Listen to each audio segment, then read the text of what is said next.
आम्ही शाह साहेबाला पण आणि देवेंद्र फडणवीस साहेबांना पण तुम्हाला मराठीचं ओबीसीतलं आरक्षण द्यावं लागेल.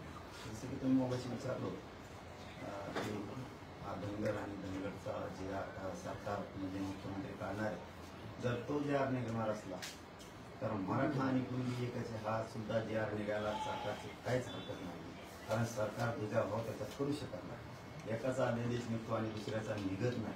त्याच पद्धतीने मराठा आणि कुणबी एकच आहे. अमित शहा साहेबांनी देवेंद्र फडणवीस साहेबांना सरळ सांगतो की तुम्ही आंदोलन हे कसे हाताळलेत ना, त्यापेक्षा मी काय सांगतो हे लक्षात असू द्या.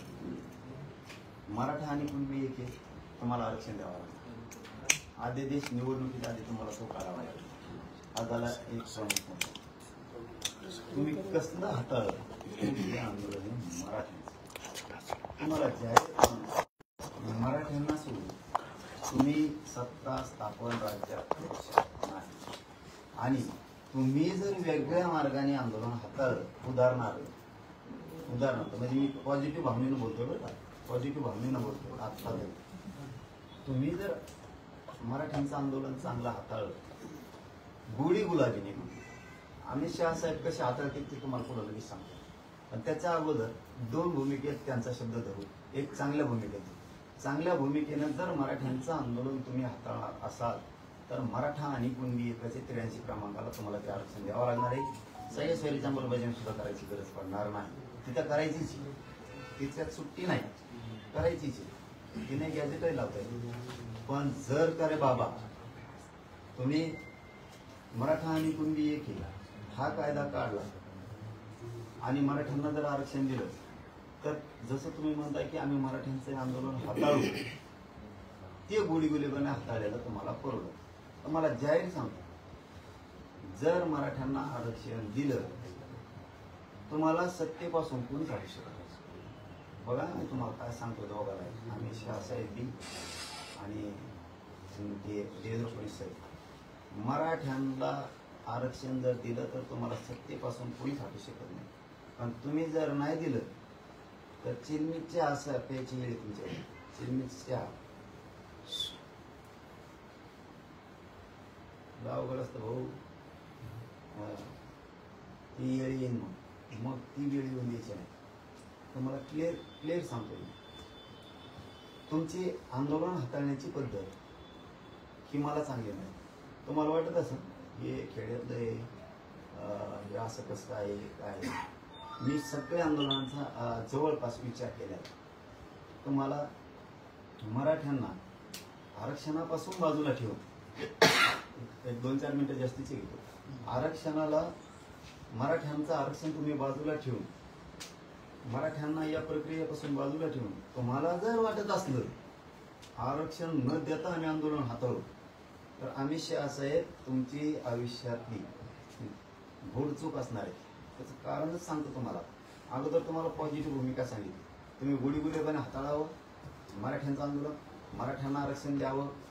तुम्हाला सत्तेपासून कोणीच रोखू शकत नाही, कोणीच रोखू शकत नाही आणि तुम्हाला कोणी सत्तेपासून हटवू शकत नाही. पण तुम्ही जर मराठ्याला बाजूला ठेवलं तर गणित नाही, तुम्हाला जे काय यंत्र आणायचे ते जरी आणले तरी तुम्ही संविधानाच्या पदावर बसू शकत नाही या महाराष्ट्र. हे क्लिअर केलं. आता तुम्हाला जर दुसऱ्या पद्धतीने हाताळायचं असलं, ही एक पद्धत आहे, तुमच्याकडे दुसरी आणखी एक पद्धत आहे, ती मराठ्यांबाबत राहू नका. तुम्ही आमचं नाव घेतलंय म्हणून मी काय तुमचं कवा नाव घेतलं नाही, माझ्या समाजाने घेतलंय. तुम्ही तिकडे खड्यात पडा, उताने पाताने पडा, तिकडे मराठा येणे घेऊन आम्ही तुमचं नाव नाही घेतलं, पण तुम्ही माझ्या मराठ्याचं नाव घेतलं. गुर्जर पटेल म्हणजे गुजरातचे यांचं आंदोलन हाताळलं, तसं आम्ही मराठ्यांचंही आंदोलन हाताळू. तुम्ही जर त्या पद्धतीने हाताळा, तुमच्या पद्धतीने, तुमची पद्धत म्हणजे काय, कष्ट लोकांनी करायचं आणि लोणी आपण खायचं. ही तुमची जी घाण सवय आहे ना बोलवीची, आम्ही शहा साहेब, ही तुमच्यासाठी घात आहे. मला हे बोलायची गरज नव्हती, पण तुम्ही माझ्या मराठ्याला आरक्षणात बोललं म्हणजे आता म्हणून मला हे बोलावं लागतं, नाविलाज माझा. कारण तुम्ही प्रत्येक वेळेस तुमच्या स्टाईलनं कामं केलेले हाताळलेले. जसं की उदाहरण म्हणून देतो, जसं की भाजपासाठी रक्त अंगातलं पूर्ण संपवून घेतलं. वाजपेयी साहेब आहे, त्याच्यानंतर आडवाणी साहेब आहे, त्यानंतर जॉर्ज फर्नांडिस आहे, त्याच्यानंतर अरुण जेटली साहेब आहे, व्यंकय्या नायडू साहेब आहे, त्याच्यानंतर आपले महाजन प्रमोद महाजन साहेब आहे, सुषमा स्वराज आहे. असे जी एक टीम होती पूर्वीची, अशोक सिंगल, मला वाटतं प्रवीण तोगडिया, मुरली मनोहर जोशी, ही जे मोठमोठाले टीम होते. मला वाटतं रामजेठ मलानी सुद्धा बहुतेक त्या याच्यामधलेच आहेत. ह्या लोकांनी स्वतःचा ध्येय झिजवलं. आमिष असं आहे, ते तुमचं कुटुंब होतं म्हणून तुमचं साधलं. मराठ्यांचं आंदोलन तसं नाही हाताळायचं. ज्या माणसानं उभा देश पिंजून काढला त्यांना तुम्ही कोपऱ्यात बसले, त्यांचं नाव आहे लालकृष्ण अडवाणी. तुम्ही कसं हाताळताय स्वतःच्या कुटुंबात, तो एक परिवार आहे तुमचा. ते तुमचा अंतर्गत विषय आम्हाला देणं घेणं. पण तुम्ही पटेलांशी गुर्जरांशी मराठ्यांचं आंदोलन जोडलं आणि तुम्ही त्या हाताळायच्या भूमिकेत निघाला. तुमच्या त्या पद्धतीने हाताळणार असाल तर ते होतं तुमचं कुटुंब त्यांनी सहन केलं. इथं महाराष्ट्र एक असा आहे की ज्यावेळेस दिल्लीवरती किंवा भाजपवरती संकट येईल त्यावेळेस दोन्ही हातावरती आपल्या जबाबदारी महाराष्ट्र घेतो आणि हिमालयासारखं उभा राहतो तुमच्या पाठी. त्या महाराष्ट्रातल्या मराठीशी जर तुमची इतकी वाईट नियत असेल आंदोलन हाताळण्याची त्या पद्धतीने, ते तुम्ही तसं हातोळ म्हणजे हटू. म्हणजे ज्यांना कुणाला पंतप्रधान व्हायचं त्यांना होऊ द्यायचं नाही, ज्यांना कुणाला पुढे जायचं त्याला जाऊ द्यायचं नाही. जो कोणी रेसमध्ये पंतप्रधानाच्या त्याला 2-3 दिवस ठेवायचं. उदाहरणार्थ मनोहर पर्रीकर हे ज्या वेळेस काम करायचे त्यावेळेस त्या रेसमध्ये आले की तुम्ही त्यांना बरोबर हाताळायचं. म्हणजे तुमची हाताळण्याची पद्धत सांगतो ती मराठ्यात वापरायच्या. हो, तुम्ही मराठ्यात 3 ताळात कोणी ठेवणार नाही का मी तुम्हाला 3 ताळात. अमित शहा साहेब त्या भानगडी जर पडला गोडी गुलाबीने आरक्षणाचा प्रश्न मार्गी काढा. प्रत्येक वेळेस तुमची ती स्टाईल आहे ज्या पद्धतीत. जसं की योगी आदित्यनाथ साहेब ज्यावेळेस त्या फंडला येत आहे ते आता हे पंतप्रधानाच्या लेवल जाणार, तुम्ही हाताळून रिव्हर्स टाकलाच म्हणून समजायचं. ही जी तुमची पद्धत आहे हाताळण्याची स्वस्वार्थासाठी स्वतःचे लोक पायाखाली दाबवण्याची, ही इथं मराठीच्या आंदोलनात चालत नसते. कारण इथं मनोजदार हे पाठ्य आहे, हे लक्षात ठेवा तुम्ही. हीच पद्धत तुम्ही ज्या वेळेस पुढं जायचंय तुम्हाला त्यावेळेस तुम्ही संपवता. ज्या लोकांना उभं आयुष्य घातलं त्या लोकांना सुद्धा संपवायला तुम्ही. जसं की आपले शिवराज चव्हाण मामा, ज्या माणसानं मध्य प्रदेश स्वच्छ केला, एकदम चांगल्या पद्धतीत पुढं डेव्हलप केला, जो माणूस रेसमध्ये चालला तो माणूस तुम्ही कसा हाताळला हे आम्हाला सांगायची गरज नाही. सुषमा स्वराज यांना तुम्ही कसं हाताळलं हे आम्हाला सांगायची गरज नाहीये. तुमची हाताळण्याची पद्धत आम्हाला चांगली माहिती आहे. ज्यावेळेस नितीन गडकरी साहेब त्या स्टेजला जाणार आहे त्यावेळेस कसं हाताळायचं हे आम्हाला चांगलं माहिती. तुम्हाला तुमच्या स्वार्थासाठी तुम्ही ज्यानं तुम्हाला मोठं केलं त्याचं नाव न घेण्याऐवजी ज्यांनी तुमचा भाजपरूपी संसार मोठा केला, ज्यांनी योगदान दिलं त्याचं नाव तुमच्या तोंडातून चांगलं निघण्याऐवजी तुमचं दुसऱ्याचं नेतृत्व की ज्यांनी तुम्हाला विरोध केलाय त्याला म्हणताय तुम्ही आम्ही त्यांच्या कणगोळीत धरून राजकारण शिकलो. म्हणजे तुमची हाताळण्याची पद्धत दोघांची ही आम्हाला चांगली माहिती. तुम्ही माझ्या मराठीवर बोललात म्हणून मला तुमच्यावरती बोलायची वेळ आली. तुमची ही काम करण्याची पद्धत जी आहे ना हाताळण्याची, ही तुमच्यासाठी खूप घातक आहे. तुम्हाला दिसतंय ते बरं. अमित शहा साहेब तुम्हाला फक्त दिसतंय हम करो सो कायदा काहीतरी ते तुम्हाला वाटतंय, पण तुम्ही इतके येडी जनता या देशातली समजूच नका. तुम्ही जे माणसं आयुष्य त्यांनी घातलं, वसुंधरा राजे साहेब ज्यांनी आपल्या मनगटावरती सगळं भाजप पेलून धरलं होतं, ज्या काळात तिथं वाढत नव्हतं ती परिवर्तनाची लाट ज्या लोकांनी निर्माण केली, त्यांच्या जोडीला ज्योतिरादित्य शिंदे साहेब, हे लोक ज्या वेळेस त्या रेसला येतील त्यावेळेस तुम्ही कसे मागे फेकायचे, तुमच्या आंदोलन हाताळण्याची पद्धत काय, तुमच्याच लोकांचा घात तुम्ही कसा करायचा, आंदोलनाकडे येत होती. तुम्ही आंदोलन कसे आपल्याला त्याच्याकडे पण येतो, आज येतोच तुमच्याकडे मी आज. पण तुम्ही तुमचे सुद्धा कसे हाताळले. तुम्ही अनिताबेन पटेलांचं काय केलं, पटेलांचा वापर करून तुम्ही गुजरातमध्ये कोणत्या बेटावरती काय उभा केलं, दीव दमनच्या बेटावरती तुम्ही काय उभा केलं, नगर हवेलीच्या बेटावरती तुम्ही काय उभा केलं, शिवराशीच्या बेटावर तुम्ही काय उभा केलं, आणि स्वतःचे लोक तुम्ही खड्ड्यात घालून तुम्ही वर येण्यासाठी तुम्ही कोणत्या थराला गेलेले आहेत ना. तुम्हाला वाटत नसेल की इतक्या लांबपर्यंत काय करायला आहे. कारण माझ्या मराठीचं आंदोलन हाताळाच्या भानगडीत जर पडाल तर तुम्हाला सांगतो तुमचा राजकीय एन्काउंटर होणार. तुम्ही असे राजकीय एन्काउंटर इतके केले की भयानक भयानक केले तुम्ही चांगले काय कमी केलं होतं प्रमोद महाजनांनी? कुठं कमी पडली होती ती? कुठं लालकृष्ण अडवाणी कमी पडली होती? कुठं मनोहर जोशी कमी पडली होती? मुरली मनोहर जोशी काय कमी पडले हे लोक? सुषमा स्वराजांनी काय कमी पडले? पुढचे लोक तुम्ही पुढे आणले आणि लगेच मागं घातले. तुम्ही प्रत्येक जागेवर हीच सिस्टम केली. तुम्ही हरियाणा झारखंडला तेच केलं, तुम्ही गोव्यात हीच केलं, तुम्ही कर्नाटकाला पण हीच सिस्टम राबवली, तुम्ही तामिळनाडूला हेच केलं.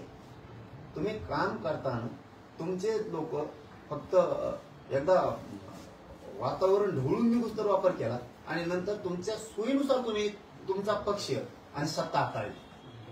तुमच्या सोयीनुसार हे तुम्ही सगळ्यात मोठं पातक केलेलं आहे. का? प्रवीण तोगडे यांनी काम नाही केलं, पळून जायची वेळ आली. तुम्ही त्याच्यावर अशोक शिंगालांनी काम नाही केलं, पळून जायची वेळ आली. हिंदू राष्ट्र सेनेसारख्या असं मोठमोठ्या विश्व हिंदू परिषद बजरंग दल सारख्या लोकांनी तुमच्या पक्षासाठी तुमच्यासाठी काय नाही काम केलं. या लोकांनी जेलं नाही भोगले तरी तुम्ही असं हाताळलं की त्या लोकांवरती वाईट परिस्थिती आज. ही तुमची काम करण्याची सिस्टम आहे. तुम्ही जे तुम्हाला मोठे करताय त्यांना तुम्ही संपवताय. अशा पद्धतीचं आंदोलन तुम्ही हाताळता. तुमचा पक्ष सुद्धा हाताळता.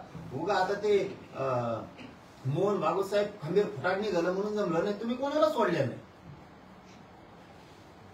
तुम्ही कोणाला सोडलेलं नाही.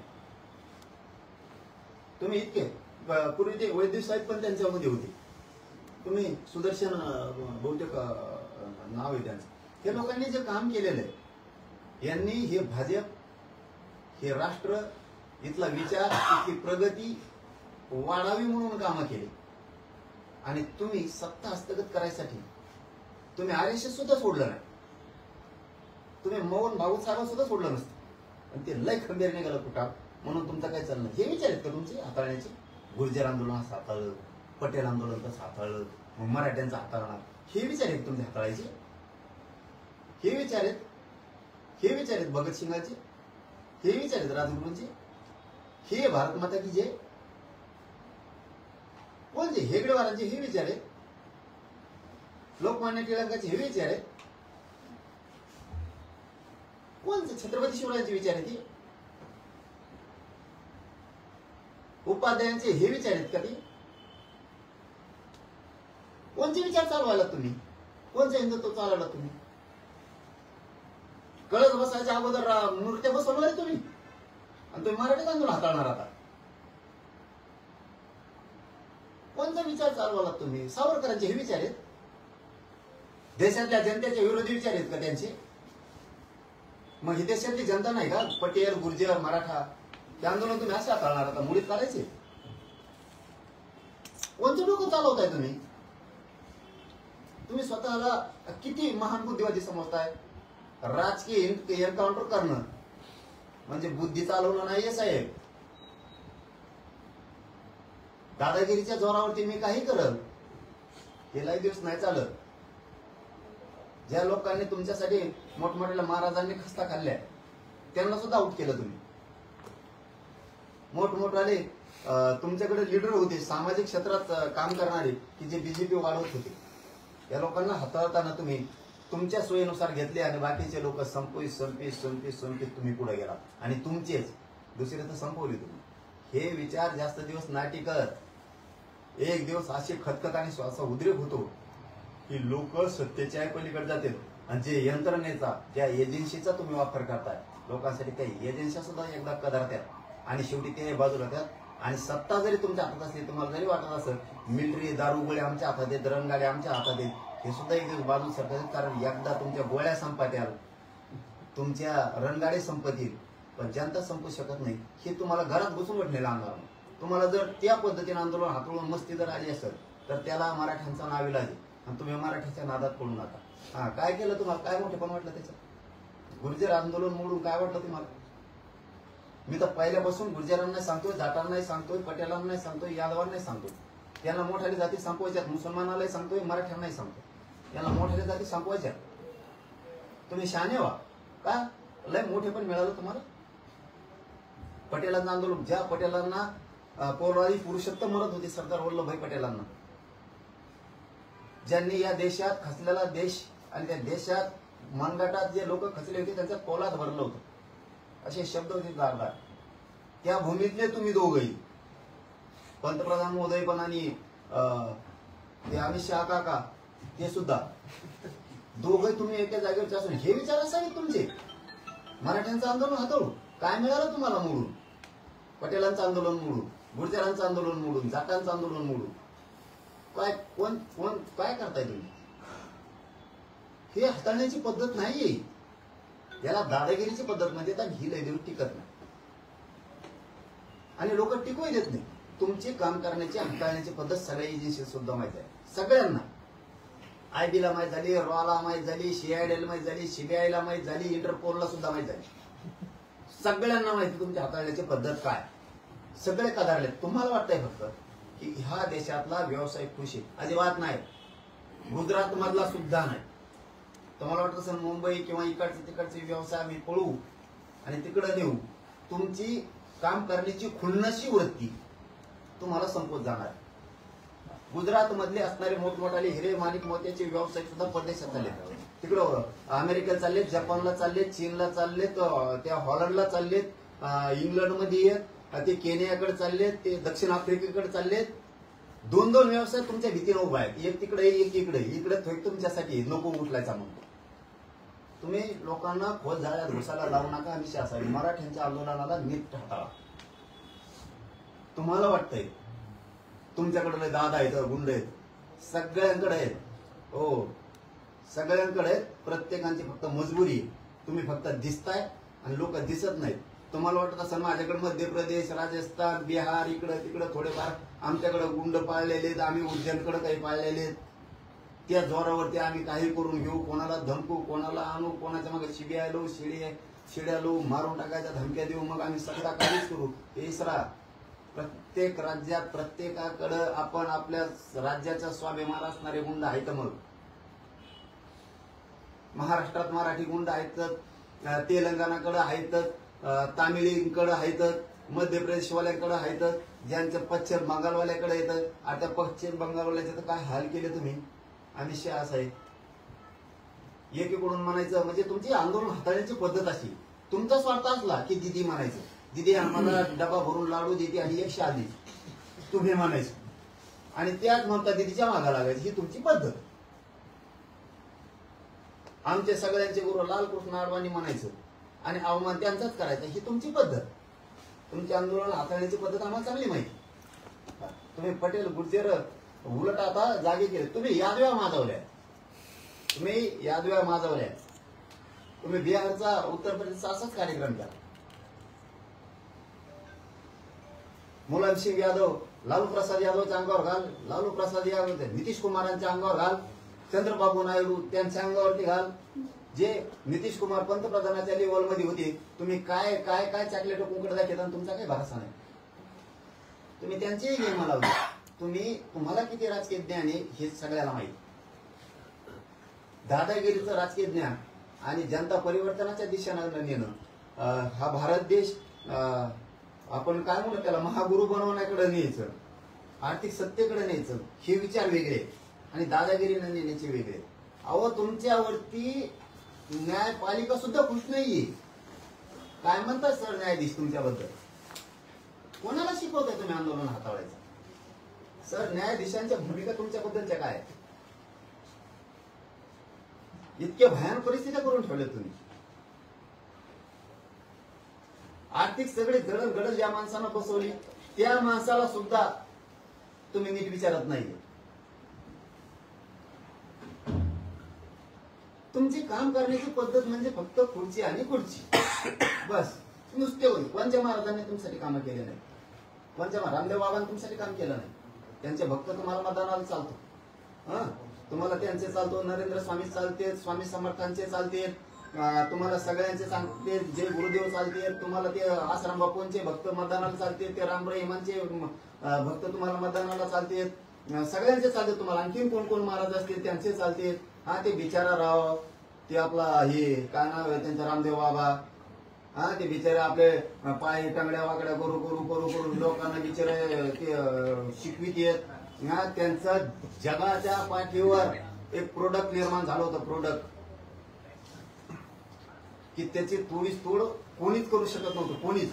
आहे ना तुमचा माणूस तो? का बरं बंदी घातली त्यांच्या विक्री आयात निर्यातीवर? रामदेव बाबांनी काय केलं तुमचं? ते विचार मत होतं तूप खाओ, घी खाओ, बाजरी खाओ, गहू खाओ, ज्वारी खाओ, आजची दळून आणलेली खाओ, लिंबाच्या काड्या खाय, कुठं बबूल खाय, कुठं शेंगा खाय, याच्या शेंगा खाय, येडाबाबरीच्या शेंगा खाय, काही लाकडान गोट्यान घी पाला खाय, तेव पाला खा, ही साबणी खाओ, तेव करो. विचारात चालू होतं आपलं कसं खाणं. घातलेलं बंदी तुम्ही त्याच्यावर काय वाईट केलं त्या माणसानं? हे तुमची हाताळण्याची पद्धत. तुमचं ऐकलं की चांगलं, नाही ऐकलं की दिधार लगेच. पुरी बंदी घातली, साबणीवर बंदी घातली, त्याचे बिस्कुट होते पतंजलीचे, सगळा फेस काढून टाकला त्याचा, काही ठेवलं नाही तुम्ही. हे तुमचे आंदोलन हाताळण्याची पद्धत. तुम्ही स्वतःला जितकं समजताय ना तितकं सोपं नाहीये. तुमचे काम करण्याची सिस्टम फक्त तुम्हाला मिळूस तरच. एकदा तुम्हाला मिळालं काय देणे घे, नुसते फुटा, याच्यात उभी फूट, त्याच्यात उभी फूट. अरे मला त्या राजकारणाशी नाही देणं घेणं, मला तिकडे जोडू नका. मी सत्य आज एक माणूस म्हणून बोललोय, मी आज सत्य म्हणून माणूस म्हणून बोललोय. आणि हेही शब्द क्लिअर सांगतो तुम्हाला मी. त्या महाविकास आघाडीचं देणं घेणं नाही, आम्हाला त्या भाजपचं देणं घेणं नाही, काहीच देणं घेणं नाही. अहो आम्ही शास आहे. त्या काँग्रेसाने काही दिलं नाही म्हणून तर लोकांना तुम्हाला निवडून दिले ना. ते काही फायदे करीत नाहीत म्हणून तर तुम्हाला निवडून आणले लोकांनी. आता तुम्ही असे आंदोलन हाताळणार का आमचे? मग दादागिरीनी ते काही देत नाहीत म्हणून तर लोकांनी तुमच्या डोक्यावर बोलायला टाकला ना. तुमच्याकडून अपेक्षा व्यक्त केल्यात ना, कशाला केल्यात? आणि किती दिवसाने बोलताय तुम्ही? 13 महिने आंदोलन झाल्यावर आणि निवडणुका जावं लागला हाताळतो म्हणून. इतक्या दिवसानंतर किती दिवस? अहो तुमचे सगळ्यांना पद्धत माहिती आहे. तुम्ही किती विचित्र आहे. त्या दोन भावात सुद्धा फुटपाथ ठरवा तुम्ही, त्यांना सुद्धा सोडलं नाही तुम्ही. जिथं तुम्ही सत्य मान्य नाही करणार, आता तुमचे कुत्रे 4-5 जण उठते ना, 4-5 कुत्रे, माकडे मोकडे, हे आता हे पतंजली बिस्किटावले, हे आमचे त्यांचे 4-5 जण लिंबाच्या काड्या खायचं घेणारे, हे बेसरामाच्या काड्या खाणारे, हे उठते ना. तुम्हाला खरं सांगितलं पटतच नाही, तुम्हाला कळणार नाही ना. आम्ही तर तुम्हाला पहिल्यांदा सांगितलं ना, त्या काँग्रेसने काही दिलं नाही म्हणून लोकांनी झपाटून पाडून टाकलं त्यांना, दारूण पराभव केला त्यांना. तुम्हाला ना तुम्ही असले निघाला. अरे इथं भाजपच नव्हतं. त्या बाळासाहेब ठाकरे साहेबांच्या सानिध्यातून त्या गोपीनाथ मुंडे साहेब असतील किंवा ते प्रमोद महाजन असतील, आणखीन जॉर्ज फर्नांडिस यायचे त्यावेळेस, आणि त्यांचे ते बरेचसे लोक येऊन ते जोड्या करायची, त्याला साक्षीदार आहेत ना. शिवसेनेचे जुने कट्टर शिवसैनिक शिंदे साहेबांपासूनचे हे सगळेच येतं. काय जेवढे असतील त्यांचे राणेसाहेब येतं, मला वाटतं त्यांचे जुने दत्ताजी साळवी साहेब येतं, बरेचसे सामंत साहेब येतं, त्याच्यानंतर मनोज जोशी सर येतं, हे भरपूर येते सगळे. मला वाटतं विजय वडेट्टीवार साहेब सुद्धा पूर्वी तेच होते वाटतं. हे सगळी तीच टीम आहे मोठी. ते भात्यांचं तर कुठं ना करून टाकलं तुम्ही. ते तुमची भूमिका काय पाहिजे? अमित शहा साहेब कसं हाताळायला पाहिजे? जाऊ दे, पूर्वी आम्ही नव्हतो, तुम्ही होता. तुमच्या दोघा भावा ते राज ठाकरे आणि उद्धव ठाकरे. मी घराण्याबद्दल बोलतो, मला राजकारण तिकडे काढी लागून देतो. तुमची कशी हाताळायची पद्धती. एखादा म्हणतो त्या टायमाला उभा करू लागली होती, अरे जाऊन दे दोघं झगडे मत भांडव एकामेकांसोबत, तुम्ही गप बसव दोघं, त्यावेळेस चलती होती. तुम्ही समजून सांगायला पाहिजे दोघाला, ते करायला पाहिजे. जुळून त्या आलं की लगेच म्हणजे चाल बाजूला. मला तर वाटतं त्याची कोणी निर्मिलच काढली, ते गप्पच बसलं, प्रचारात लागलं धडक लगेच. एक नाही तो मान सुद्धा आली ना, सरळ प्रचाराला लागलं. अरे अरे काय तुम्ही लोक, हीच पद्धत नाही. उलट तुम्ही अमित शहा साहेबांसारख्यांची अशी पद्धत पाहिजे. भांडायला लागलं, हा कोणात लागलं, उदाहरणार्थ गिरीश महाजन मध्ये लागलं किंवा फडणवीस साहेबात लागलं, हे बंगाला तिकडे दोन तोंडात दिल दोघायची, ही सिस्टम पाहिजे तुमचा. लगेच पचका फासडून देते, झाले मोकळे. लगेच तो नंबर लागला त्याचा. काय लोक तुम्ही आंदोलन हाताळता. त्या राज ठाकरेचे ते कोण कोण उद्धव ठाकरे साहेब हे जे फाटलेत, त्या राज साहेबाला त्यांना दोघांना एक कान फडत द्यायची. एक मोठे तुम्ही आज. पूर्वी त्यांच्या बापानं भाजप वाढवलं किंवा मोदी साहेबांना आसरा दिला, ती दंगल झाली त्या गोदर हत्याकांडाची त्यावेळेस. साथ दिली या देशात तुमच्या बाजूने कोणी उभा राहत नव्हतं त्यावेळेस तर म्हणायचं दोन दोन ठोपडे ठेवून दे नीट राहिलं दोघं संगत चला दोघं भाऊ गळ्यात हात टाकू एकामेकाच्या रोड हिडो भाऊ भाऊ दोघं कानाकान फिरो असं बोलण्या का तर ते दिलं सोडून त्यांच्या चिंधड्या वाजून देणार. ही सिस्टम चांगली नाही तुमची, ही सिस्टम चांगली नाही तुमची. अच्छा काँग्रेस चांगला नाही म्हणून तो लोकांना तुम्हाला आणले तर तुम्ही असं निघायला लागला आंदोलन हाताळायला मराठीचं आंदोलन मोडायला निघाला तुम्ही. कोणाला ठेवलं तुम्ही? कोणाला नाही ठेवलं. तुमच्यासाठी काम करणाऱ्या सगळ्यांचा कार्यक्रम केला तुम्ही टोटल काय ठेवलं नाही. सगळे अर्थव्यवस्था डब घ्यायला आणली तुम्ही. व्यवसाय उद्योग सगळं डब घ्यायला आणलं. काहीही नाही ठेवलं नाही. ना तुम्ही नेत्यात नेता ठेवला ना समाजात सामाजिक कार्यकर्ता ठेवला ना महाराजात महाराज ठेवलाय ना कुठं देवस्थानात तुम्ही ठेवलंय. तुमच्या पद्धतीनं तुम्हाला जसं वाटतं तसं वाटतं. पण शेवटी लिमिट असतं. शेवटी खूप लिमिट असतं. शेवटी एकदा जर लोकांनी मनात घेतलं तर हे भयानक परिस्थिती होत असते. भयानक परिस्थिती होत असते. तुम्ही आम्ही बी कट्टर हिंदू आहेत. हो आम्ही बी या राष्ट्राचे सेवकाचे पठ्ठे. कट्टर हिंदू आहेत आम्ही सुद्धा भक्तच आहेत. पण आम्ही आमच्यात हातोळून वाटोळून नाही करीत तुमच्यासाठी. हो तुम्ही फक्त आम्हाला दाखवायचं आम्ही म्हणजे आमचे आंदोलन मोडायचं तुम्हाला. पटेलाचे गुर्जराची जाटांची मराठ्यांची धनगरांची आंदोलन आमचे मोडायचे तुम्हाला आणि दुसरे जाऊकायचे. म्हणजे ज्यांनी आमची मुंबई ज्यांनी आमचा भारत देश परेशान केला त्या बांगलादेशनं त्या हरामखोर बाईला तिकडे ठोकलं तिला सांभाळायला तुम्ही. इकडे आणून सांभाळणारे तुम्ही आणि आंदोलन आमच्या हातोळून मोडायचे. ज्याने आमचं काश्मीर ज्याने आमची सगळी मुंबई बेजार केली त्या शरीफाच्या पोरीच्या लग्नाला तुम्ही. वारे आंदोलन हाताळायला निघाली तुम्ही. ज्यांनी आमचा देश बरबाद करायला चालले सगळे हे डोके तुमच्या पुढे बंद पडले आणि तुम्ही आता आमच्या गरीबाचे आंदोलन हाताळणार. आम्हाला गरीबाला मोठं नाही होऊ देणार. तुम्ही पुढंच चालली तुमची भूमिका आणि शास आहे. म्हणजे तुम्हाला मराठ्यांची कतली करायची. तुम्हाला मराठ्यांबरोबर गोळीबार करायची आणि आंदोलन हाताळून मोडून टाकायचं. हे तुमची भाषा आणि ती बी मराठ्या संघ नाही टेकणार तुम्ही. कोणीच नाही टेकणार तुम्ही. कोणीच टिकणार नाहीत. आणि या देशातल्या सगळ्या क्षत्रियांना सावध होणं गरजेचं आहे. आता क्षत्रियांना सावध होणं खूप गरजेचं आहे. यांचा आलेख अन्यायाचा वाढत चाललाय. यांना परिवर्तनाशी देणं घेणं नाहीये. यांना अर्थव्यवस्था मजबूत व्हायची देणं घेणं नाहीये. यांना फक्त खुर्ची कशी मिळवायची मग दादागिरीने मिळवायची का कशी मिळवायची एवढं त्यांचं डोक्यात आहे. त्यामुळे क्षत्रियांनी जागा होणं ते सध्या गरजेचं आहे. मग तो यादव असेल उत्तर प्रदेश असेल जाट असेल तुम्ही हरियाणाचे असतील तुम्ही पटेल असेल म्हणजे गुजरातचे पाटीदार असतील गुर्जर जाट राजपूत राजस्थान मध्य प्रदेश तामिळनाडू या सगळ्या लोकांनी खूप चाणक्य बुद्धीनं सावध होणं गरजेचं. खूप चाणक्य बुद्धीनं गरजेचं आहे. नसता हे लोकांच्या हातात एकच डाव आहे ऐक नाही तर तो राजकीय एन्काउंटर होतो. जर जनता एन्काउंटर राजकीय करायला लागली ना पुढच्या वेळेस तुम्ही दिसणार सुद्धा नाही. आणि तुम्ही असं जर लयच करायला लागलं दादा पोलिसाचा वापर कर एजन्सीचा वापर कर आंदोलनात धडकू टाक तर जनता तुटून पाडणार आहे. मग जनता तुटून पाडणार आहे.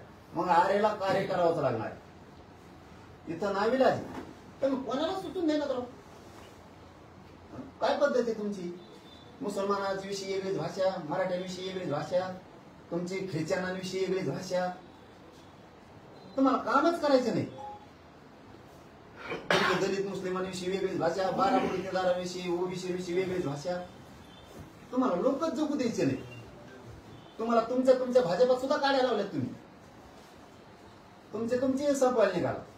सगळ्यांना माहिती आहे नागपूरसाठी यावेळेस काय केले तुम्ही. हो दिल्लीपासून काय काय सूत्र हल्लीले तुम्ही. सगळ्यांना माहिती आहे तुमचेच लोक पाडायचं होतं तुम्ही काय काय करताय. त्याच्यात आम्हाला पडायचं नव्हतं पण तुम्हाला काही घेणं नाही आमच्या आंदोलनात हातोळून ते बंद पाडायचं. आणि हे कदापि तुम्हाला शक्य होणार. तुम्हाला पुन्हा सांगतो तुम्ही प्रामाणिकपणा आमचं आरक्षण ओबीसी ते आम्हाला द्यायचं. तुम्ही आंदोलन दादागिरीनं हाताळायच्या भानगडीत पडायचंच नाही. तुम्ही ना मारू शकतात मराठ्यांना ना पाडू शकता, दोन्ही बी नाही. मारायची टप्पर मराठ्याला तुमच्यात एवढी नाही, कारण मराठा सोपा नाही. 27 कोटीपेक्षा जास्त क्षेत्रीय मराठा आहे देशावर. तुम्ही लय झोपेत नका राहू, लय झोपेत नका राहू, लय सोंग बी नका घेऊ, कुंकड नका बोलू, आणि कुंकड बोलून पडून घेऊ नका स्वतः. मी तुम्हाला सत्य हकीकत सांगितले. विचार चालवताना नीट चालवा. भगतसिंगांचे विचार कसे आहेत ते चालवा, लोकमान्य टिळकांचे विचार, छत्रपतींचे विचार, तुम्ही ते हेगडेवारांचे विचार ते चालवा. हे काय मग ऐक नाही तर पळून टाकीन लगेच गुतून टाकीन, ही काय पद्धती? ही कोणती पद्धती तुमची? तुम्ही वेटीच नाही धरू शकत जनतेला, आणि तुम्ही मराठ्याच्या तर भानगडीतच पडू नका. तुम्हाला खरं तेवढं सांगतो, तुम्ही मराठ्याच्या भानगडीत पडूच नका. आरेला कार्य जर मराठा करायला लागला तर महाराष्ट्रापासून तिथपर्यंत कार्यक्रम करेल. कारण शेवटी तुम्हाला सांगतो, हा महाराष्ट्राचा कसा आहे की याने दोन्ही हातावरती जबाबदारी तुमच्या पाठीशी उभा राहण्यासाठी घेतलेली. ज्या ज्या वेळेस संकटात देश सापडेल त्यावेळेस महाराष्ट्र या दिल्लीश्वरांच्या पाठीशी खंबीरपणाने हिमालयासारखा उभा राहिलेला. आज तो महाराष्ट्रातला मराठा किंवा ती जनता अडचणीत आली म्हणून तुम्ही तिला खिंडीत पकडू नका, ध्यानात राहिले. जर का मराठ्यांनी खिंडीत पकडलं ना, इतके बेकार हाल होते तुमचे, इतके बेकार हाल होते की ते सांगता सांगता सुद्धा तुमच्या नाकी नव्हे.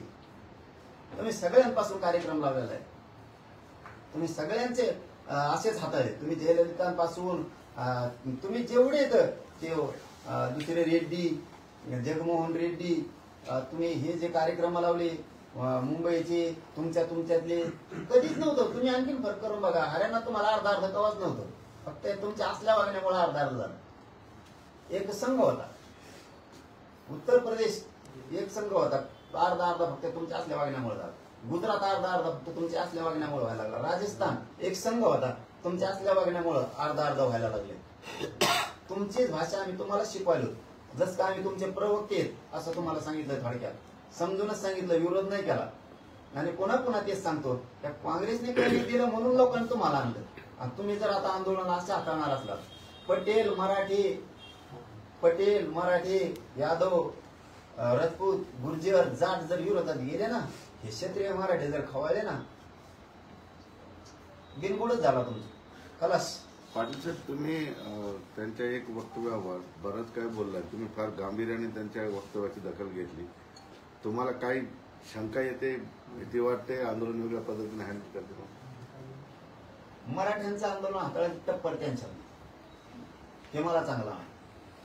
त्याला फक्त दोनच सल्ले, मराठ्यांना ओबीसीतून आरक्षण द्यायचं, कान निळं टाकायचं नाही.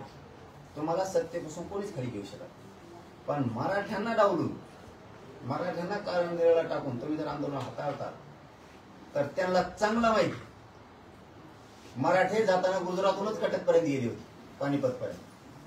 मराठे काय करू शकतात ना, मग हे त्यांना चांगलं भेट देत नाही. मी नाही कोणालाच नाही तो ऐका, मी हे मराठ्याचे खानदान ही अवलादच अशी हे कोणालाच मोजित नाही. वर्ग फेतो वर्ग फे, ही कोणालाच मोजित नाही. जर करायला लागली ना, ही कोणालाच मोजित नाही, मोजिणार सुद्धा नाही कवाच. कोणाकोणाला यायचे मग आम्हाला कार्य करावं लागणार, मग त्यांना होऊ दे काय व्हायचं. पाटील, तुम्ही दसरा मेळावा घ्यायचं म्हणतायत आणि दसरा मेळाव्यासाठी बैठकी होतीये, तर तयारी कुठपर्यंत आलेली आहे? काय आदेश दिले समाजाला किंवा बांधवांना? नाही, दसरा मेळावा होणार आहे का? नाही, मी दसरा मेळाव्याच्या बद्दलच मी घेणार आहे किंवा घेणार नाही असं काहीच नाही. कारण गड काय ठरवलं ती महत्वाची भूमिका असते. कारण ती काय राजकीय नाही, ती काय राजकीय नाही, ती सामाजिक. तिथं ना राजकीय कोणता निर्णय होणार आहे. जर ठरलं तर, जर नारायणगडावरती दसरा मेळावा करायचा ठरला तर तो परंपरेचा दसरा मेळावा असतो. जर ठरला तर परंपरेचाच, कुठल्या जातीचा नाही, राजकारणाचा नाही. तिथं सगळे भक्त येऊन दर्शन घेतात. आणि जर ठरलं तर मी त्या मेळाव्याला जाणार. आज बैठक आहे मला, मी त्या मेळाव्याला जाणार. भक्तांचे येणारे सगळ्यांचे, माता मावल्यांचे सगळ्यांचे आशीर्वाद मी तिथे जाऊन घेणार, त्यांच्या पाया पडून. जर आज काय निर्णय होतो मला माहित नाही, जर हो ठरलं तर भयानक होणार आहे. दसरा मेळावा तो परंपरे ताकदीनं लोक येणार, पण तिथं राजकीय निर्णय काही होणार नाही. ती राजकीय जागा नाही. परंतु तुम्ही तुम्ही आपली संबोधित ताकद करणार दाखवण्यासाठी तुम्ही तो संबोधित त्या करणार मेळाव्याला कधी? दसरा जाणार मेळाव्याला. आणि आपली ताकद दाखवण्याचा प्रयत्न करणार असं सुद्धा विरोधक त्यावर टीका करतात. नाही नाही, विरोधाला कामच काय दुसरं, कशावर टीका करते ते. आता आम्ही शहासाहेबाला आम्ही काहीच बोललो नव्हतो, तरी ती टीका करते. हाताळीन म्हणजे आंदोलन मराठ्याचं. तसं त्यांना कामच काय, तिथं ताकद नाही. ताकद दाखवायची, बघू आता पुढं 24ला पाडायचे कौबा करायचे, ती ताकद दाखवू. जर आम्ही शहासाहेबांनी आता चांगलं हाताळलं, आरक्षण देऊ, चांगले दिवस, वाईट हाताळलं तर त्यासाठी वाईट दिवस. आयोगाचं पथक मुंबईमध्ये दाखल झालेलं आहे. तर निवडणुकीची महाराष्ट्राचा आढावा देखील घेतलाय. तुम्ही नेमकी निवडणुकीची कशी तयारी करतायत, किती जागा लढणार आहेत? आचारसंहिता पुढच्या लागू घोषणा शकते. पण ते आता त्यांचं तारखा ठरल्याशिवाय आम्ही निर्णय घेणारच नाही. काय करायचं, पाडायचे का उभा करायचे, तारखा जाहीर नाही. त्यामुळे आम्ही काहीच बोलणार नाही त्यावर. त्यांच्या तारखा तर होऊ द्या एकदा, त्यांचे गणित जर नाही बिघडले तिथून पुढे. आता अमित शहा साहेबांनी पुन्हा दुसरं ढवळून ठेवलंय ही खेळ, की मी आंदोलन हाताळणार, असं करणार तसं करणार. बघू मग तुम्ही कसे हाताळतात ती. निवडणुकीत एवढं सोपं नाही साहेब. इथं 50-55% मराठा समाज यांना डावलून, यांच्यावर अन्याय करून, बिना मराठा आरक्षणाचा निर्णय घेता निवडणुका झाल्या, ही यांचा कार्यक्रम सांग. आरक्षण द्यावं लागणार, त्याच्याशिवाय पुढे एवढं सोपं नाही. मग आमचं त्यांनी नाही दिलं आरक्षण, आम्ही संधी दिली कुणाला, देवेंद्र फडणवीस साहेब. एक शब्द बोललो मी आज त्यांना, आज मी एक शब्द सुद्धा बोललो नाही. मी कंप्लीट 20 दिवस झाले फडणवीस साहेबांना सांगितलं होतं मी उपोषण करतोय, म्हणजे मीडियाच्या माध्यमातून मी उपोषण करतोय, मला राजकारणात जायचं नाही, माझ्या समाजात जायचं नाही. तुम्ही म्हणता राजकीय भाषा बोलतो, एक शब्द बोलणार, एक शब्द बोलणार. बोललो फडणवीस साहेबाला, एक शब्द राजकीय बोललो का काही, एक शब्द सुद्धा नाही. आता बोललो ते अमित शहा बोलले म्हणून त्यांना बोललो, शहा साहेबांसाठी होते. परंतु मी फडणवीस साहेबांसाठी बोललेलो नाही. त्यांना आणखी संधी, आमचं आरक्षण आम्हाला देऊन टाकावं, तुम्हाला संधी दिलेली आहे. जो फायदा करतो, फायदा करणारा समाजाला दिसतो. तुम्ही आमचा द्या, आम्ही तुमचे विरोधक नाही, शत्रू नाही. पण जर नाही दिलं, आपल्या नावाने बोंबलायचं नाही. ही पारडेत किती काय झालं, कसा राडा झाला. हे फडणवीस साहेबांना संधी. आजही मी फडणवीस साहेबांना एक शब्दही बोललेलो नाही. 22-23 दिवस झाले आणि बोलणार बी नाही. पण आचारसंहितेचं आज जर दिलं नाही तर तिथून पुढं काय बोलन आणि तुमचं काय गणित इतकून टाकी, त्याचा तळाला मेळ राहणार नाही. फडणवीस साहेबांना विनंती आहे की तुम्ही आमचं आरक्षण देऊन टाका, तुम्हाला संधी आहे. आम्ही उपोषण करून तुम्हाला संधी दिली, आमचं आरक्षण आम्हाला हक्काच्या मागण्या मान्य करून टाका. तुमचं राजकारण तुम्हाला लकलाप, आम्हाला राजकारणात जायचं नाही. आणि जर नाही दिलं तर सगळे गणित बिघडून टाकणार.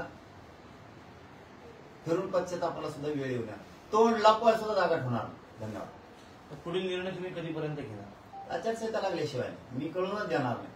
कारण त्यांना आमचे डाव बघायचे आणि आम्ही आमचे डाव नाही कळू देणार.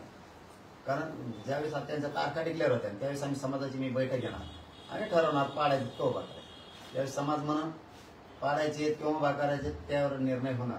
आणि आम्ही सगळ्या तयारीनं पक्के बसले होते, पक्की तयारी करून बसले होते आम्ही. दोन्ही पाडायची बी उभा करायची बी, काय अडचण नाही. पक्की तयारी आमची. फक्त पुन्हा पुन्हा सांगतो, फडणवीस साहेब आपला विषय मार्गी काढा. तुमचं राजकारण तुम्हाला लकला आणि मराठ्यांच्या नादी लागायच्या भानगडीत पडू नका. कारण देशातला जर आता हे क्षत्रिय खवळला, तुम्ही जे मोडीत हाताळायला निघाला, तर ही इतकं अवघड असतं की कोणचीच गोळी, कोणचीच दारू, कोणचा रणगाडा जनतेपुढे टिकत नाही. जनता जर एकदा बिघडली तर घरात घुसून न्याय घेत असते. राज्यात तिसऱ्या आघाडी निर्माण झाले दृष्टी आहेत, छत्रपती संभाजीराजे आहेत, बच्चू कडू आहेत, त्यांनी दिल्ली भेट पण घेतली होती. त्यांच्यासोबत जाण्याची काही चर्चा चालू आहे का? नाही, त्यावेळेस चर्चा नाही, भेटायला आली होतो. नंतर आता विषय निवडणुकीत धन्यवाद. त्याच्यात आले तुझं